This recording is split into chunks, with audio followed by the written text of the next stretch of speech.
I don't want you guys ever, I'm never going to say, all right, now's the time to go over there. You go whenever you want. So to make that possible, I need everybody who's up here to take about 4 steps forward. Stand about here. Because if you don't do that, that's not so you guys are up close to the stage. It's because otherwise people won't have room to move out.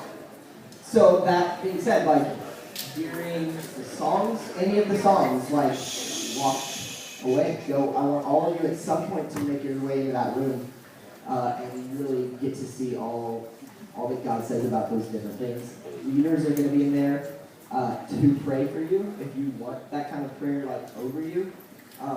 Leaders who are in the room right now, I encourage you at some point tonight, go over there, hang out for a little bit, and be there in case anybody in your life group is there and you can pray for them if they want. So we're going to watch a video. So you all, now because this is what we're all face that way, watch a video and then we're going to jump into it.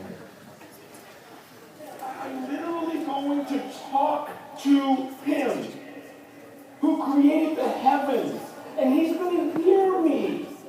He's going to listen to me. You guys, this is the most amazing thing, and the most amazing opportunities that we get to speak to God. Amazing things happen when we speak to God.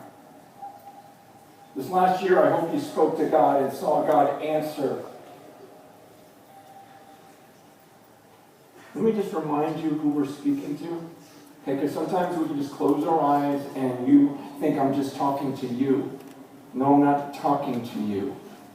Let me remind you from Hebrews chapter 12. Listen to who we are approaching. Hebrews 12. Pay attention to this. I'm about to speak to this. Hebrews 12, verse 18. For you have not come to what may be touched, a blazing fire, and darkness, and gloom, and a tempest, and the sound of a trumpet, and a voice whose words made the hearers beg that no further messages be spoken to them. For they could not endure the order that was given. If even a beast touches a mountain, it shall be stoned. Indeed, so terrifying was the sight that Moses said, I tremble with fear.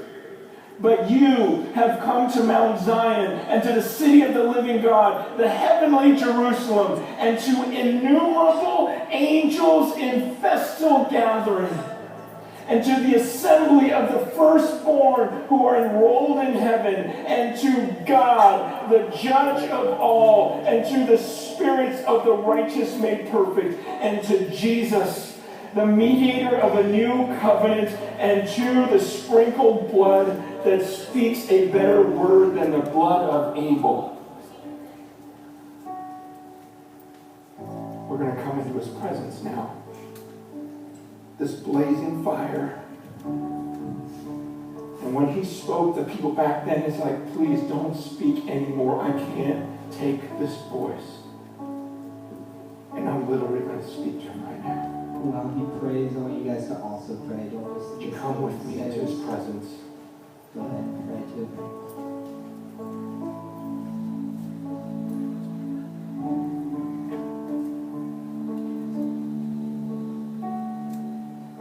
Oh God, are you kidding me? That we are in your presence right now. Speaking to you because your word says we can come with confidence through the blood of Jesus. As millions of angels are just celebrating you right now. And you, this blazing fire, our judge, our Savior. And God, all we are asking for is you. Can we have more of you? Would you open our eyes to who you are?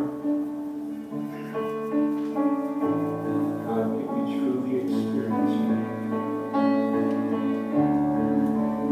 Power of the Holy Spirit, please. Please make something good happen. For your glory. In Jesus' name.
Hey everybody, how's it going? Good. I've just kind of thrown Austin under the bus really fast, and I've asked him to go back, and I want you guys to sing the song ABBA, just the chorus of that. Can we do that? So let's have a trial run through it, see if they'll jump in. All right, here we go.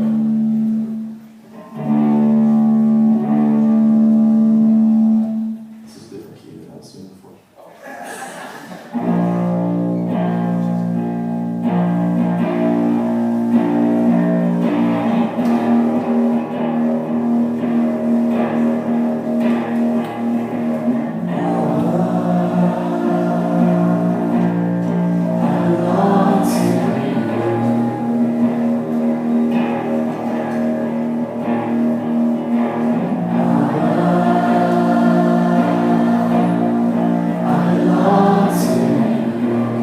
Now just our voices, no guitar.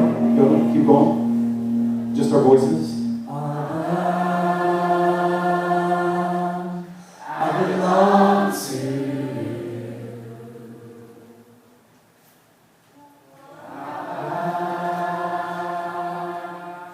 I belong to you. Why sing? Why do that? Thanks, Austin. Why do you sing? And when I ask that question, I'm not even asking just a churchy question, because that's the easy one to answer. You're at church. I want to know why. Why do humans sing at all? Because singing is some person taking in a big breath of air, singing on a vowel on a specific pitch for a specific amount of time. So if you think about it objectively for 1 second, singing is weird. Like, why do it? It really is extended melodic speech. Why do we do that?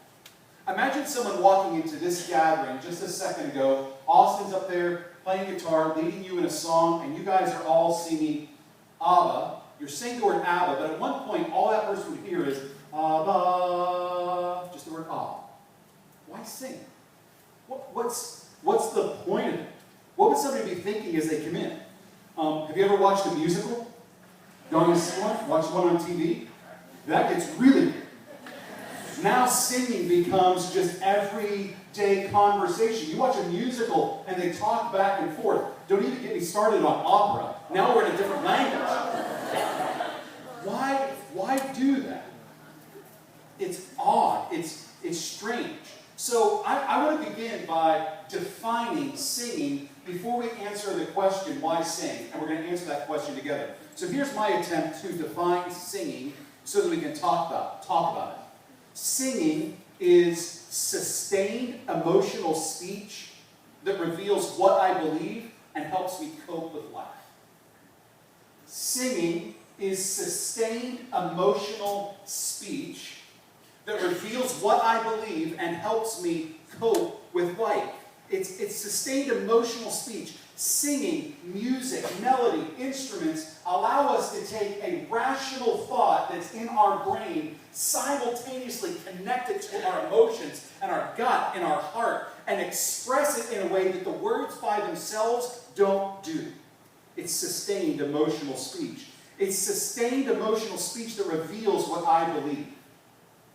Every song is trying to get you to believe something, even the simplest of songs. So, let me see. Any of you guys remember the theme song to Barney? That's going to haunt you. Yeah. Anybody have the courage to belt it out? I love you. You love me. We're a happy family. We're a great big love. Everything is free to you. Won't you say you love me too? Praise for those who have the courage to do it. While all of you other people who knew it just thought you were cooler than them and didn't sing. Singing. It's always trying to teach you something.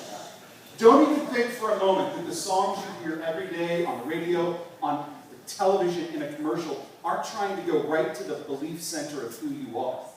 Singing is sustained emotional speech that is revealing what you believe, and it's helping you cope with life. What I mean by that is, have you ever used a song to comfort yourself? Something in life happened, and you used or you borrowed someone else's melody and someone else's words and used it to feel better. Why is there a whole genre of songs called breakup songs?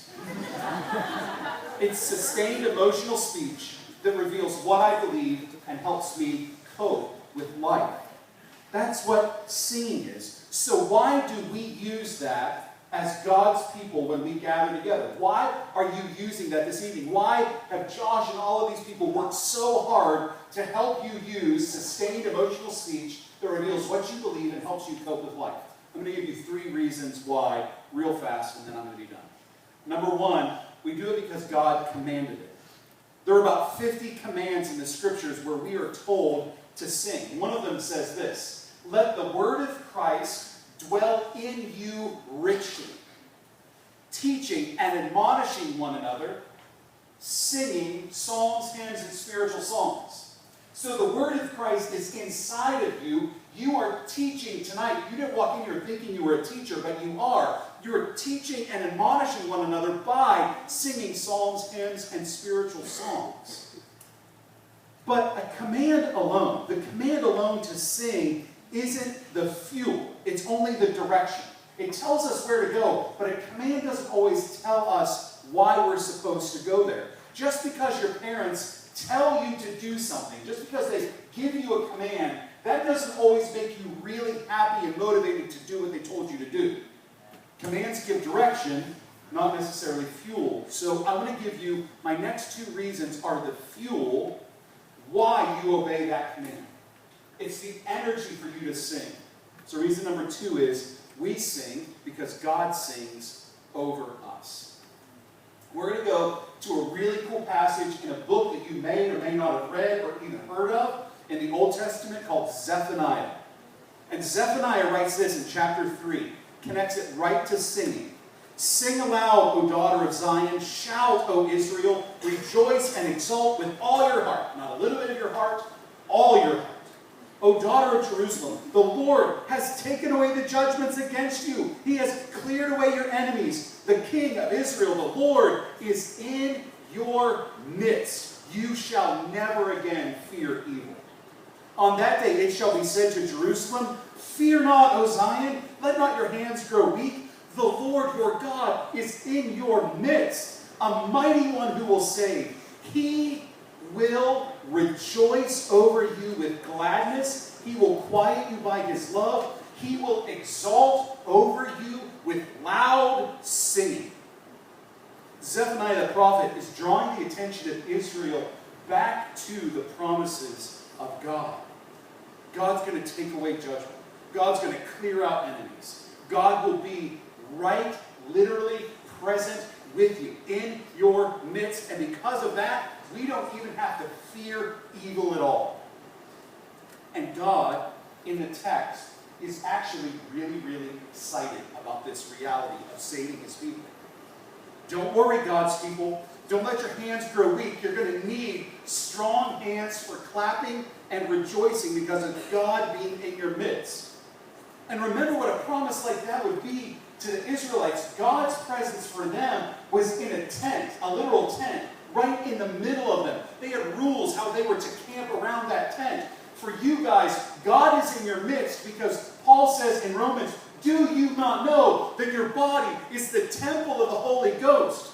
There's not one tent anymore during worship. There's a whole bunch of tents where the Spirit of God is right in our midst.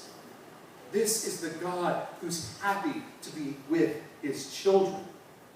This God is the one who is the mighty one to save. God's not weak. God's not powerless. He's full of power. If God is the rescuer, if God is the mighty one who saves, then that rescue informs how you sing to him. You sing as one who is rescued. When someone is pulled from a wreck, When someone is heroically saved from a building on fire. Or if you've ever seen those YouTube videos where a rescuee and a rescuer are reunited, there's lots of emotion. There's joy and crying all at the same time. Because being rescued is a big deal. Someone was saved. And that's what informs our singing. If we've been rescued, we sing like people who have been. But the text goes on to describe God in one of my favorite ways in all of Scripture. God will rejoice over you with gladness. He will quiet you by his love. He will exult over you with loud singing. God is happy and glad over his children. So if that's the God who's over you, how do you view the God who's over you? Is it the same picture? Is the God you think about one who is full of gladness and rejoicing over his children? Because through Christ, that's the God we interact with. I'm afraid there are two popular notions of God. God as a distant old man with a white beard, metaphorically. Yeah, he's out there somewhere. He does something. Or a God who is angry, ready to zap anyone. But I want to run to Zephaniah and look at this picture of God as the one who is exalting and rejoicing. God will quiet people with his love. God will exalt over you with loud singing. That word exalt can be translated in a couple of different ways. One ancient translation is leaping for joy. Some translations render that word as dance. God will leap for joy over you with loud songs. When God sings sounds over you, they're loud. When God sings, he turns up the volume. That's the God that is over you, who's rescued you, who's for you. And that's why we sing. Because God sings over us. And finally, we sing because Jesus literally sings with us. Let me quickly connect two passages real fast. Psalm 22 says this at the beginning. My God, why have you forsaken me? Now you might have heard those words around Easter. Those are the words that Jesus said on the cross. Some people believe that Jesus might have even spoken that whole psalm when he was on the cross. Right during the middle of Psalm 22, there's this big transition from really sad lament to praise. And the transition happens with this verse. I will tell of your name to my brothers. In the midst of the congregation, I will sing your praise. I will tell of your name to my brothers. In the midst of the congregation, I will sing your praise. So then, in the New Testament, the author of Hebrews picks up on that verse and applies it to Jesus. Jesus is the one in Psalm 22 who is saying, I will tell of your name to my brothers. In the midst of the congregation, I will sing your praise. Jesus literally is present with us when we sing. Something happens. Jesus is, in a sense, drawn to the singing of his people. He's here. Now, I know sometimes taking spiritual realities and trying to get them concrete are hard. Because we don't see a Jesus. He's not physically standing right here. But I'm telling you, that doesn't change the true reality.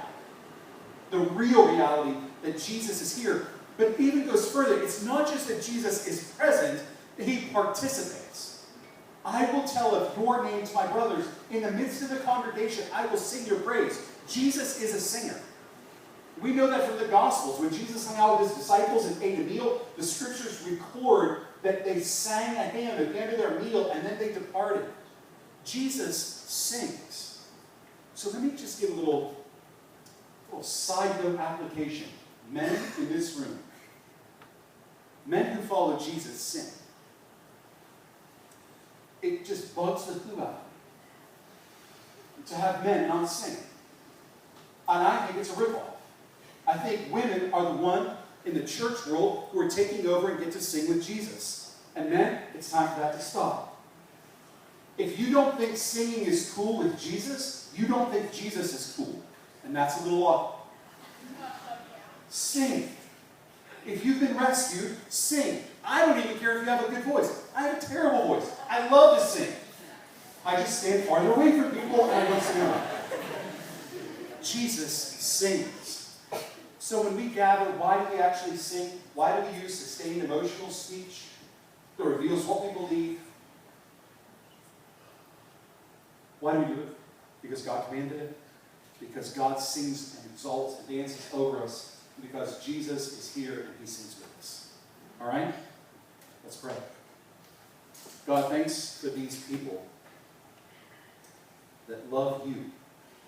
And I pray in a radical way that you would open up their mouths, their throats, and let them sing freely. Let them connect it to who Jesus is, who you are. And God, for people in here that don't know Jesus, let them meet him tonight and sing a new song, like it says in your word. God, would you help all these young people? Man, I look at them and I see a world that's about to change. And it's awesome. Let these people love Jesus more than anything else in the world. In your name. Amen. We're going to transition into a more calm acoustic set over here in just a little bit as we continue in this time of worship. Connor's going to explain a little bit more about why we do communion.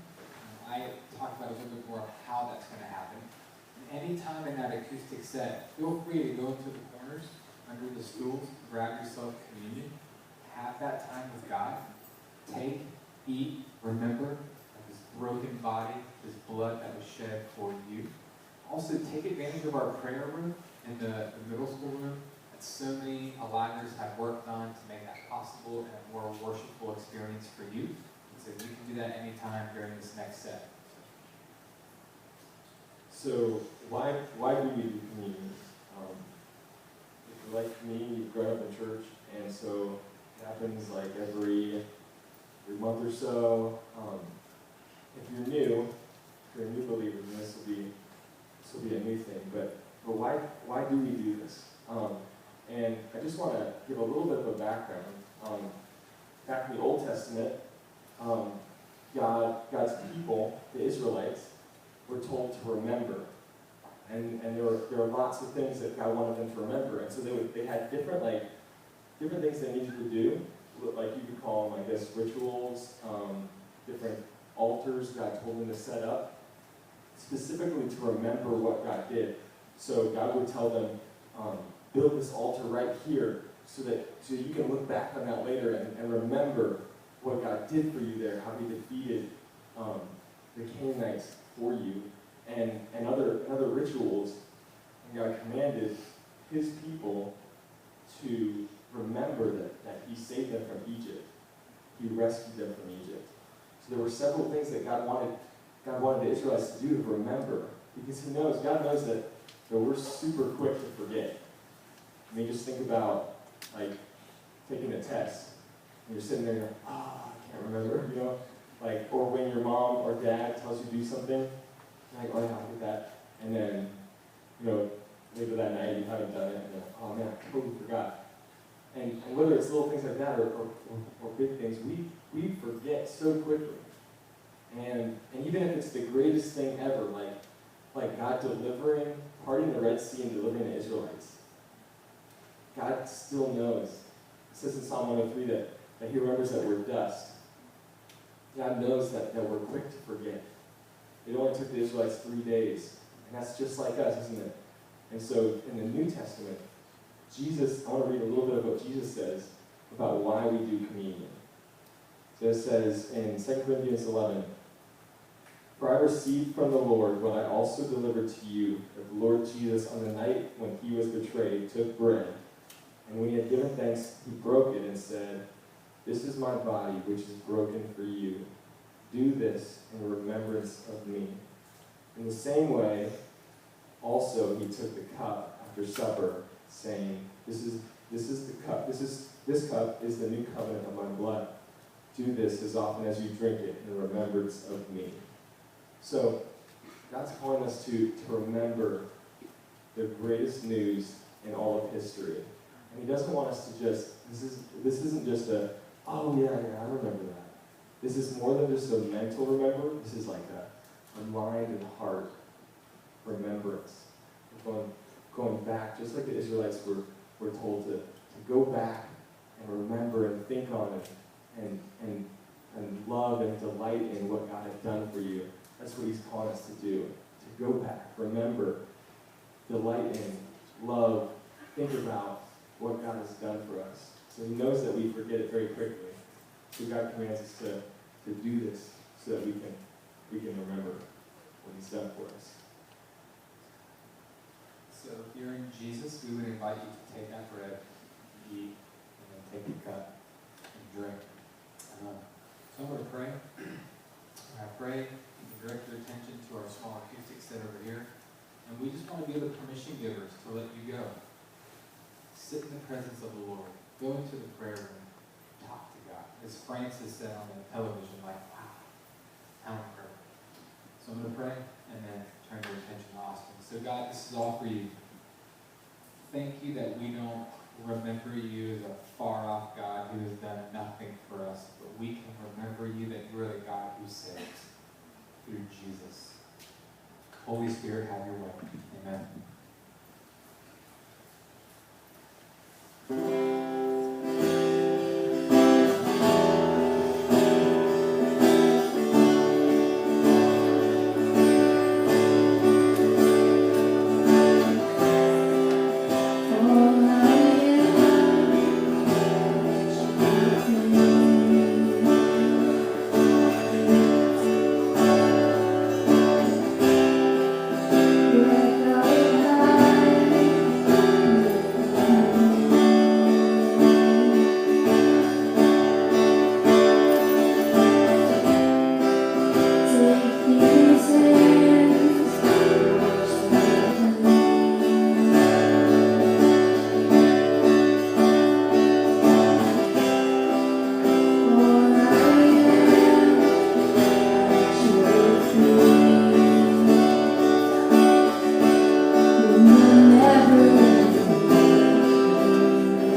says to lift your hands in the sanctuary and bless the Lord. Like I love Psalm 134 because it's all about ways that we can bless the Lord. And so what I want to do in the next 15, 20 minutes is just stand before you and be a permission giver to you to feel free to worship God with posture. Not only worship God in song and with our vocal cords, but worship God with our posture.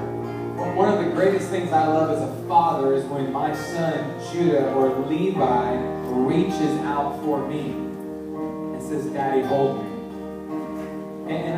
As a father, I love to hear that. Of course, I pick them up. But their posture when they want to be held is what? It's this. And we know like certain postures can just show where you are in worshiping the Lord. Maybe for some of you, you need to surrender something. And so maybe your posture needs to be this. When I play bow and arrows with my boys, when I'm shooting at them, they do this. Because they're surrendering. They don't want to be shot. So maybe that's a posture that maybe we need to do before the Lord here tonight. Whatever the case may be, just know Psalm 134 says, come together in the sanctuary, lift your hands and bless the Lord. And so whatever your heart's cry is, man, please, like where the Spirit of the Lord is, there is freedom and there is liberty. Man, for the next 15, 20 minutes, let's just give God all of our praise. And let's not care what our neighbors next to us, what they think about it. And so I would love just for us to take that posture of surrender. So everyone just do this with me. Just put your hands up in the air like this. And I'm going to pray over us as a body. And if you want to stay in that position, stay in that position. But we want this to become the norm at Alive, where Psalm 134 says, lift your hands to the sanctuary and bless the Lord. So God, we bless you, we thank you, we adore you, we lift you high. Lord, we commit this time to you. Lord, we bless you. Thank you, God. Thank you for Jesus. Thank you that we took communion and celebrated the death of Jesus, but we know that he is still alive. He is alive. He will be alive. That he's the same God yesterday, today, and forever. God, thank you that that's who we worship, that no matter what it is we're going through, you are bigger. Jesus conquered it. It's dead. We are dead to sin. And so because of that, God, we lift our hands and we bless you. Amen.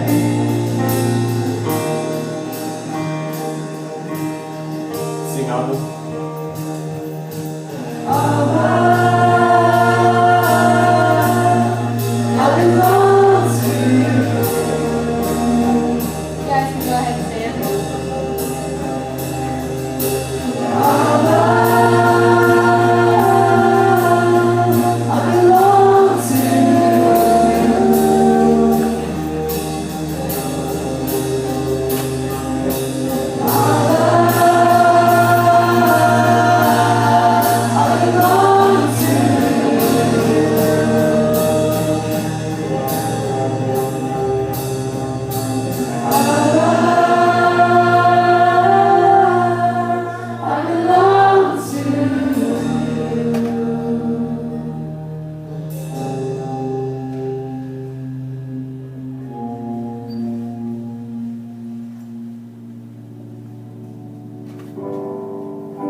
so deep, it's washing over me. Your grace is all I see. You are my everything. Jesus Christ, you are my one desire. Lord, hear my only cry to know you all my life. Love so deep, it's washing over me. Your grace is all I see. You are my everything. Jesus Christ, you are my desire. Lord, hear my only cry to know you all my life. Holy Ghost, my grace and all my heart is yours.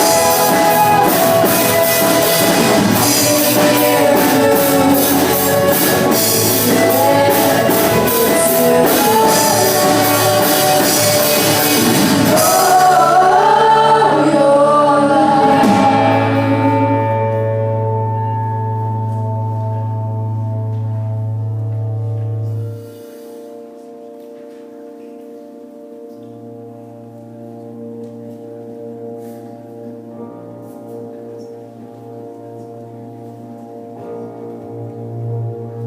You unravel me, you surround me with a song of deliverance from my enemies, till all my fears are gone. I'm no longer a slave to fear. I am a child of God. I'm no longer a slave to fear. I am a child of God.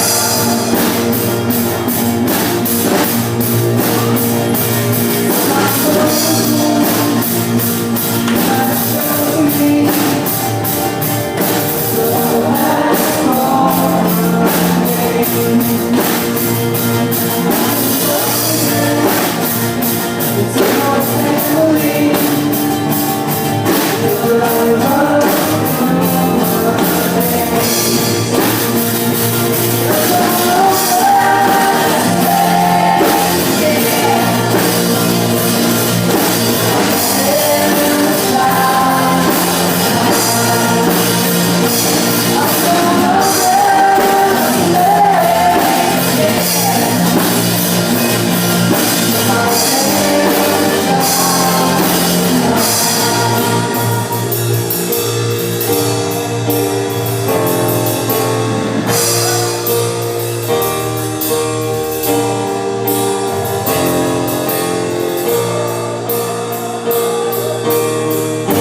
Split the sea so I can walk right through it. My fears are drowned in perfect love. You rescued me so I can stand with me.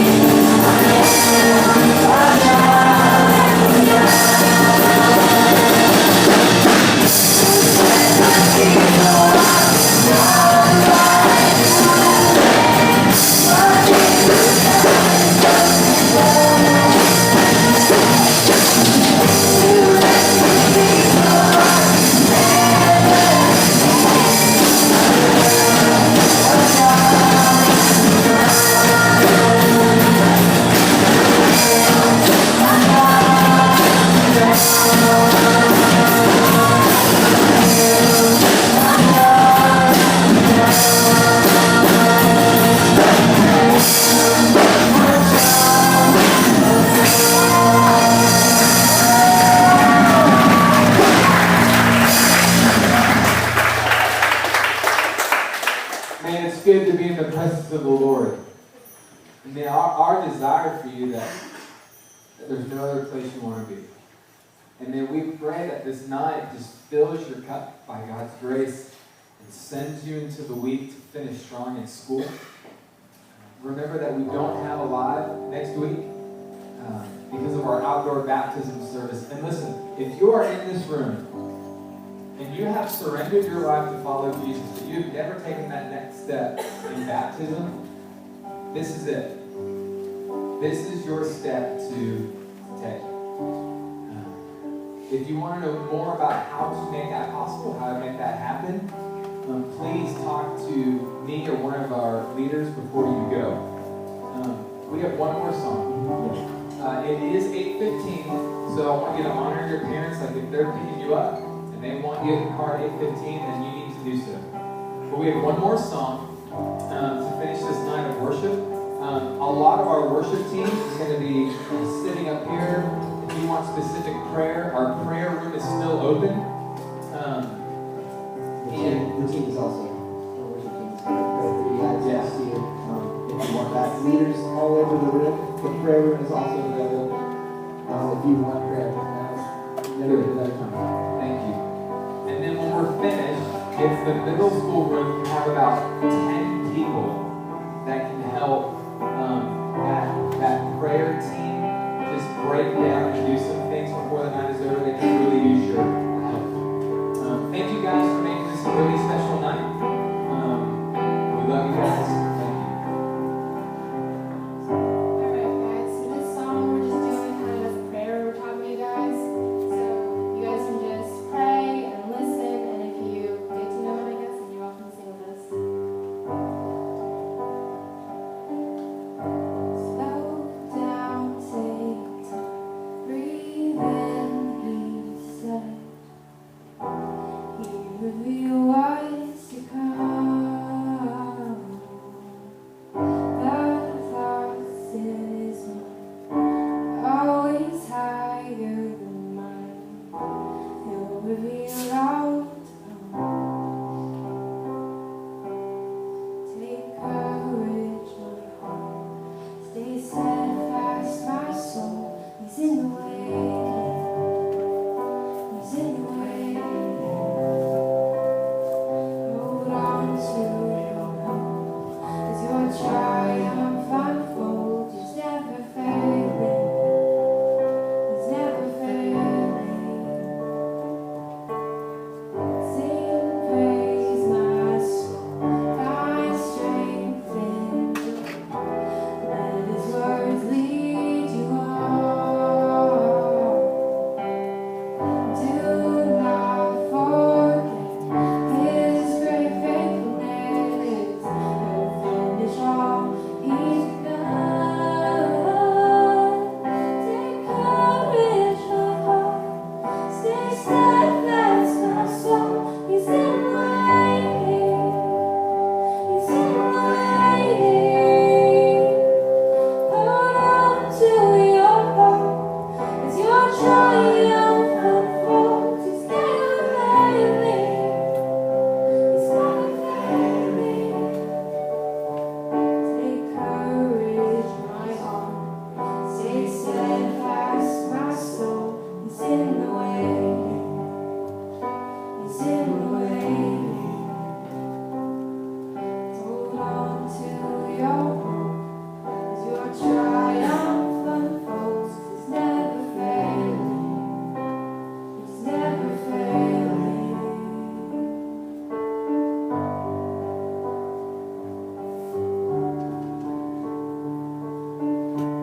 Thanks guys for worshiping with us.